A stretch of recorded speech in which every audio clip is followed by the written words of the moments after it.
국정농단 최순실 게이트, 홍대 누드 크로키 도찰 사건, 숙명여고 쌍둥이 시험지 유출 사건, 버닝썬 게이트. 이 사건들의 공통점이 뭘까요? 바로 사이버 포렌식을 이용해 사건에 대한 증거를 확보하였다는 것입니다. 사이버 포렌식이란 컴퓨터 법의학이라 불리는 디지털 수사 과정을 총칭합니다.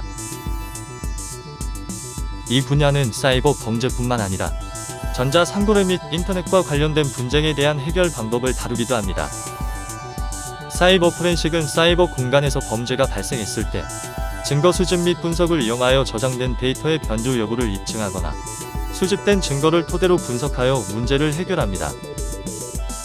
사이버 포렌식에는 라이브 포렌식과 데드 포렌식이 있습니다. 먼저 라이브 포렌식은 시스템을 종료하지 않고 사이버 포렌식을 수행하는 것을 말합니다.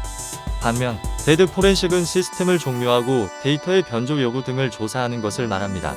라이브 포렌식과 데드 포렌식은 가용성과 신뢰성 간의 상충관계가 존재합니다. 라이브 포렌식은 데이터를 조사하는 동안에도 데이터가 수정될 수 있기 때문에 신뢰성이 떨어지지만 시스템을 종료하지 않아도 되기 때문에 가용성이 높다고 할 수 있습니다. 반면 데드 포렌식은 가용성이 낮은 대신에 신뢰성이 높습니다.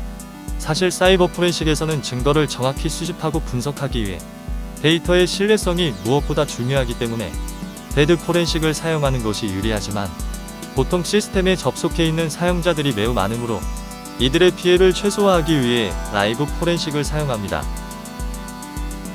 라이브 포렌식의 가장 큰 문제점 중 하나는 루트킷 공격에 취약하다는 겁니다. 루트킷은 시스템에 침입하는 해커들이 시스템에 침입한 사실을 숨겨주는 툴인데요. 그림처럼 루트킷 필터가 상이한 위치에 있는 다양한 타입의 데이터를 다루면서 증거가 될 만한 데이터를 제거하는 방법을 나타낸 것입니다. 그림에서 시스템에는 실제로 패스워드.txt라는 파일이 있지만 루트킷 필터를 지나게 되면 이를 볼 수 없게 됩니다.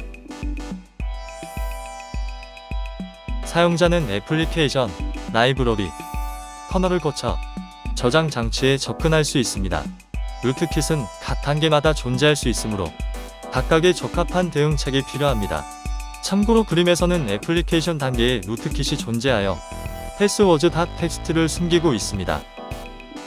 애플리케이션 및 라이브러리 단계에서 루트킷에 대응하는 방법은 CD를 이용하는 것인데요. CD는 데이터 수정 및 컴파일이 불가능하기 때문에 루트킷에 대응할 수 있습니다. 그러나 커널 단계에서는 이러한 방법을 사용할 수 없습니다. 커널은 루트킷의 가장 취약한 부분입니다. 커널 단계에서 루트킷에 대응하는 한 방법으로 표준적인 시스템 콜이 아닌 특화된 시스템 콜을 사용하는 방법이 있습니다. 인간의 모든 행위가 디지털로 정보화되면서 우리나라 검찰에서는 국가 디지털 포렌식 센터를 개설해 체계적인 수사를 도모하고 있습니다.